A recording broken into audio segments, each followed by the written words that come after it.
બ્લોકોરા કંપનીમાં બ્લોકોરા કોઈનમાં રોકાણના નામે લાખો પડાવી લેનાર ઠગને ઇકોસેલની ટીમે ઝડપી પાડ્યો હતો. સુરત ક્રાઇમ બ્રાન્ચની આર્થિક ગુના નિવારણ શાખાની ટીમે બ્લોકોરા કંપનીમાં બ્લોકોરા કોઈનના નામે રોકાણ કરાવી રોજ 1% લેખે વળતરની લાલચ આપી રોકાણકારો પાસેથી બ્લોકોરા કંપનીમાં રોકાણ કરાવી કોઈ વળતર નહીં આપી રોકાણ કરેલ મૂડી પરત ન કરી ઠગાઈ આચરનાર ઠગર એવા જાવેદ પીરુ મુલતાનીને સાયબર ક્રાઇમની ટીમે ઝડપી પાડી સળિયા પાછળ ધકેલી દીધો છે. ફરિયાદી શ્રી મોહમ્મદ અકરમ દ્વારા ઇકોસેલમાં ફરિયાદ આપવામાં આવેલ.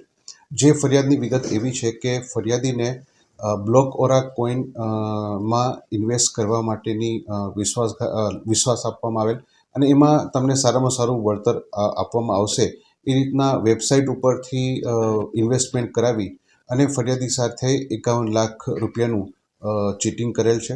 જે અનુસંધાને અમે 5 આરોપીઓ વિરુદ્ધમાં આઈપીસી કલમ 409, 420, 114 અને જીપીઆઈડી એક્ટ મુજબ ગુનો નોંધેલ છે. તપાસ હાલ ચાલુ છે.